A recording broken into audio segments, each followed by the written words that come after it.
Welcome to part 3 of the lesson on how to connect 2-5-1 chords. If you haven't watched the previous parts, make sure to do so all of what we're going to talk about here is going to make sense.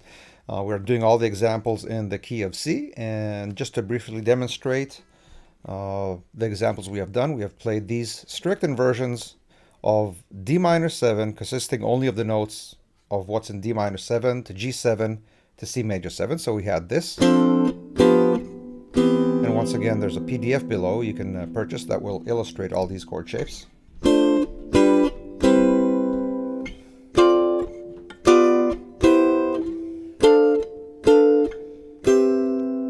All right, so this alone should give you something to work on, smoothly connecting the chords. As we saw, every time you move from one chord to the next one in the progression, only 2 notes change while 2 notes remain the same.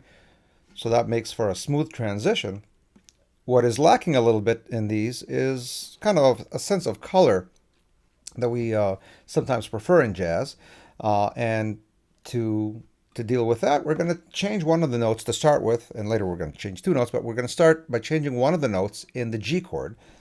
We're going to take the 5 and replace it with a note half step higher, thereby creating a note that functionally is either a sharp 5 or a flat 13, however you want to call it. So now we have this sound. So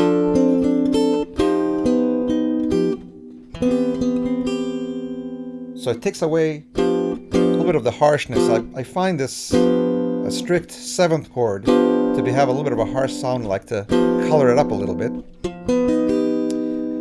Now we can change this further to a 13. Or we can even play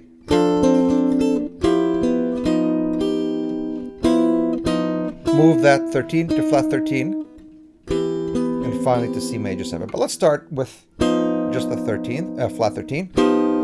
So what happens is that through all the inversions that we've already worked on, all you have to do is find the D note for the G7, and instead of it, play an E flat or D sharp, or again, whatever you want to call it. So in this case, it was here. In the next example,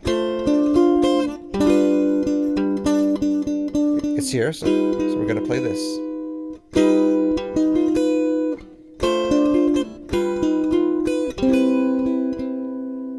Moving up. Again, the D is here, so we're raising it half a step, or a step.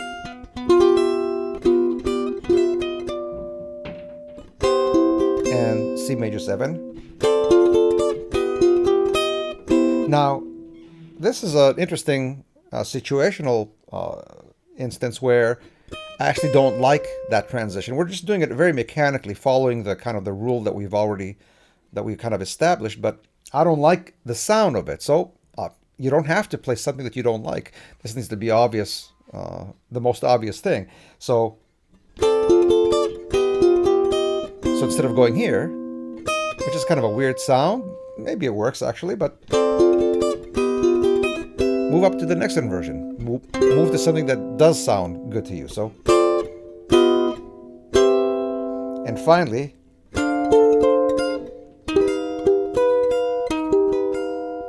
the D was here, and now it's here.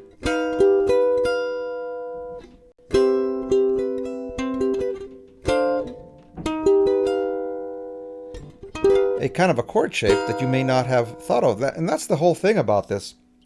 You're getting familiar sounds. Maybe you're all familiar with playing this chord shape, but maybe you're not used to doing this one, or maybe not used to doing this one, or maybe not used to doing this one. And through this system of inversions, we are discovering new ways to play voicings that we are familiar with functionality-wise. G7, flat 13. But instead of just playing this one, now we have 3 additional ones that we can play. Let's now move on to the next stage, which is to play, to change 2 notes in the G7 chord. So not only are we moving the 5 up half a step, we're also going to move the 1 up half a step. And instead of the 1, the G, we're going to have a flat 9. So we're going to have this sound. which is remarkable because it looks and is in fact an F minor 7 flat 5, if you want to think about it that way, or a D flat 9, which is a tritone substitute of the G7, but we have reached this voicing in a different way altogether. We said, here's our G7, let's change 2 notes. Let's move up the 5 and let's move up the 1, and this is the result. So we're going to stick with it.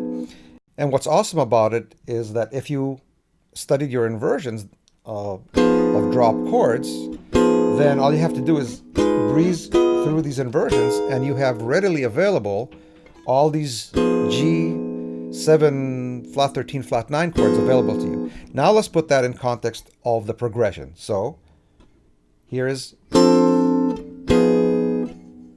that's a really nice sound. And in fact, another change I'm going to throw in here is instead of this D minor 7, you can raise the 1 to a 9, so we have this now. That's pretty cool. All these 3 notes moving down, while this one remains D minor 7, G7. All right, let's move up.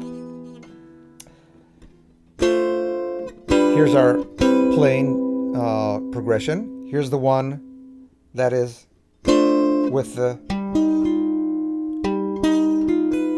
flat 13. And here, finally, is the one with the flat 13 and the flat 9.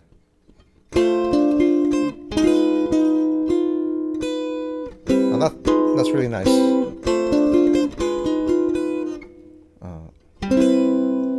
And here.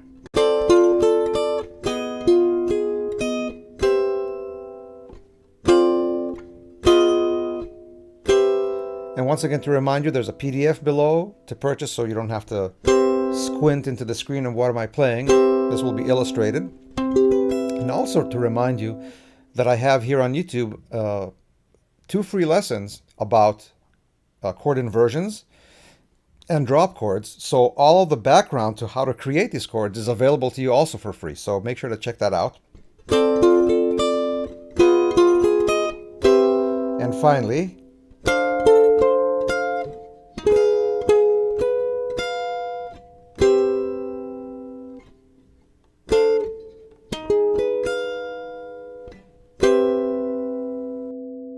and in next part, part number 4, we're going to explore this progression further by creating a progression inside a progression.